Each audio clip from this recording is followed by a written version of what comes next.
México no se acuerda del Mundial del 86 por los goles, se acuerda por el olor a tortilla recién hecha que entraba a la sala mientras prendían la tele, por el calor de junio pegándose en la espalda, por las banderitas de papel colgadas afuera de cada tiendita, por la voz del vecino gritando el gol desde la otra cuadra, antes que tu propia tele lo transmitiera. Aquel verano fue mucho más que fútbol. Fue el verano en que un país roto se volvió a parar de pie. Hoy, 40 años después, vamos a recordarlo. No los partidos, la emoción.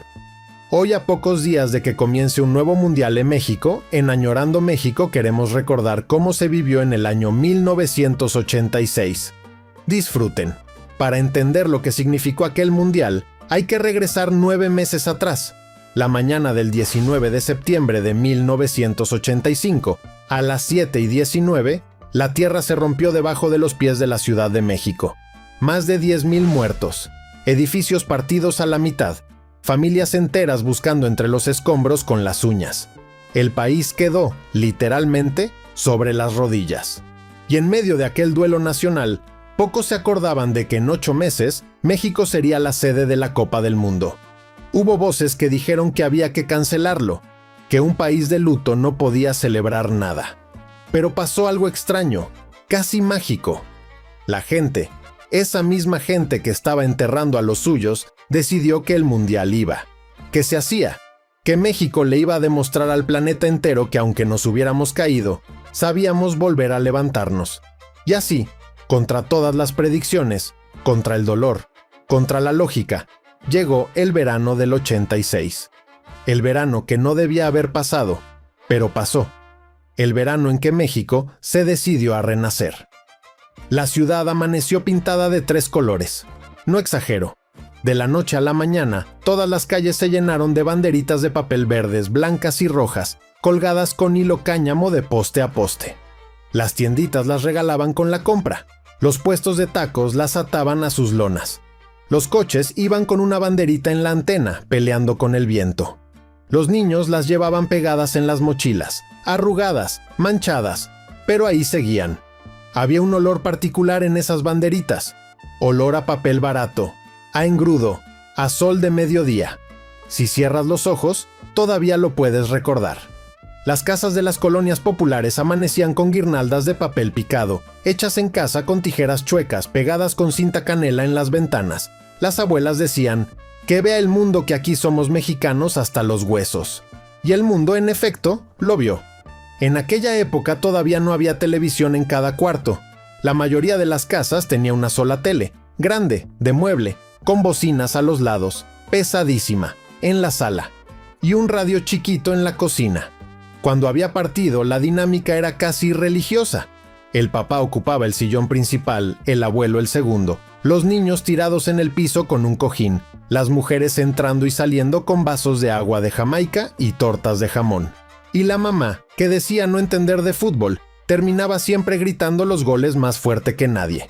El radio en la cocina iba prendido de fondo, en la frecuencia de Radio Centro, de la W o de la VIP, narrando el partido por Ángel Fernández, por Fernando Marcos, por José Ramón Fernández. Las voces de aquellos cronistas son la banda sonora de ese verano. Si uno cerraba los ojos podía escuchar el partido por 2 lados al mismo tiempo, la imagen por la tele, el grito por la radio. Ese desfase de 2 segundos nos parecía cosa de magia. La mascota oficial era un chile jalapeño, verde, con bigote y sombrero de mariachi. Se llamaba Pique. Hoy lo verías y dirías que estaba feo, ridículo, casi caricaturesco. Pero entonces ese chile era nosotros. Era el espejo cariñoso que México le presentaba al mundo. Morenos, picosos, con sombrero, con sonrisa, sin pretensiones. Pique estaba en todos lados. En los vasos de plástico que regalaba el banco. En los llaveros que vendían los ambulantes en el metro. En los cuadernos de cuadro chico de los niños de primaria. En los gises pintados en las paredes de la escuela. En los cromos para coleccionar. En los muñecos de peluche que tu tía te regalaba en tu cumpleaños y que dormían contigo. Hoy Pique parece un personaje viejo de los archivos. En el 86, Pique era un amigo imaginario que toda la patria compartía. Y en el centro de toda la ilusión infantil de aquel año estaba el álbum.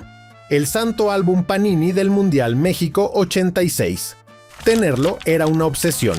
Llenarlo, una misión casi imposible. Cada sobrecito traía 5 estampas, costaba unas monedas, y los niños ahorrábamos para comprar 1 o 2 a la semana, con la esperanza de encontrar al fin aquel jugador que nos faltaba. Las estampas se cambiaban en el recreo de la escuela en un mercado paralelo de gritos. Te doy 2 brasileños por un Maradona. Las repetidas se guardaban en una bolsa especial y se intercambiaban con primos lejanos por correo escribiendo cartas a mano. Cuando se conseguía la estampa más rara, la que todos buscaban, la que parecía no existir, se sentía como ganarse la lotería. Las niñas, aunque algunos no se lo crean, también competían en eso. El álbum unió a una generación entera. Y después, cuando crecimos, lo encontramos guardado en el closet de la abuela. Casi entero, faltándole apenas 3 estampas. Las mismas de siempre. Los días de partido, las casas se transformaban. Las mamás compraban la noche anterior una bolsa enorme de Sabritas, una de Ruffles y una de quesos. Se ponía un cuenco con cacahuates japoneses. Se sacaba el refresco de a 3 litros, escondido en el patio para que estuviera muy frío. Si era partido importante, se preparaban tortas, de pierna, de jamón con queso, de aguacate con frijoles. Se cortaban en 4 y se acomodaban en una charola de plástico que tu mamá reservaba solo para visitas. A la casa llegaban los tíos, los compadres, el amigo del trabajo, el vecino que no tenía tele. Cabíamos todos, niños sentados en el piso, adultos en sillones prestados, abuelos en la única silla cómoda, y todos veíamos el mismo partido al mismo tiempo, con los mismos nervios, gritando lo mismo, callando al mismo tiempo, sufriendo en familia. Era una intimidad que ya no existe. Hoy cada quien ve el partido en su celular, con audífonos, encerrado en su cuarto. En el 86, ver fútbol era un acto colectivo, casi sagrado. Cuando jugaba México, las calles del país entero se vaciaban. Era impresionante. Manejabas por la avenida y no había nadie, ni un coche, ni un peatón. Era como si hubiera caído una bomba. Los semáforos cambiaban de color sin que nadie los obedeciera, porque no había a quien regular.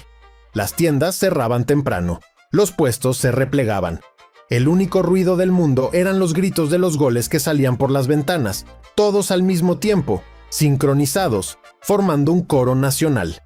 Y cuando ganaba México, esas mismas calles se llenaban en cuestión de minutos. La gente salía corriendo de su casa con banderas, cazuelas y cucharones, formando caravanas espontáneas que iban hacia el Ángel de la Independencia, hacia la fuente del barrio, hacia la plaza del pueblo. Los niños se subían al cofre del coche de su tío.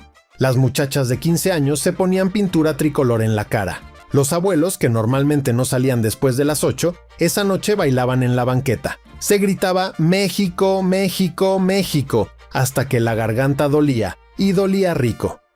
Aquel mundial fue también la fiesta de los vendedores de la calle. Salieron de quién sabe dónde, multiplicados por 1000, ofreciendo de todo. Sombreros tricolores de plástico, pelucas con los colores de la bandera, trompetas chillonas que costaban 10 pesos y duraban 2 días, banderas de tela mal cosidas pero llenas de orgullo, camisetas piratas de la selección, copias casi perfectas de la oficial pero por una 10ª parte del precio. Esos vendedores ambulantes eran los proveedores anónimos de la felicidad nacional. Caminaban con sus mercancías por todo el centro histórico, por las salidas del metro, por las afueras del Estadio Azteca gritando «Lleve su sombrero del Tri, lleve su banderita, lleve su cornetita».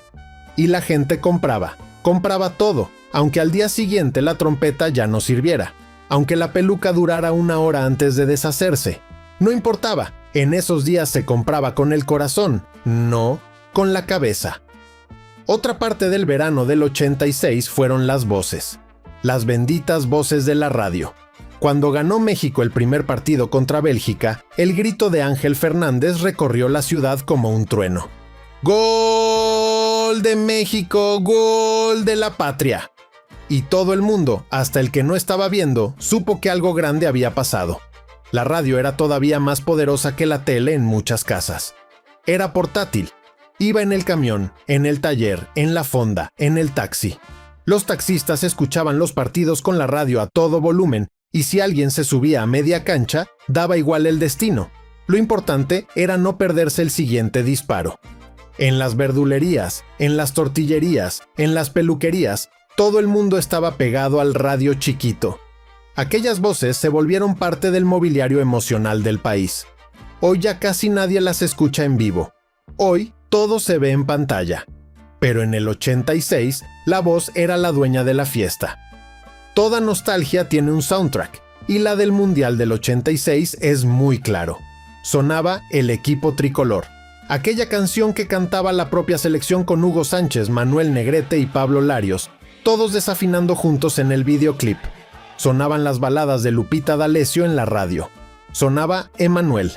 Luis Miguel apenas era el muchachito flaquito que estaba empezando a llenar estadios. Y por todas las bocinas de la ciudad, aquel tema oficial del Mundial, 1, 2, 3, olé, olé, olé, se metía a la cabeza y no salía nunca. Nunca.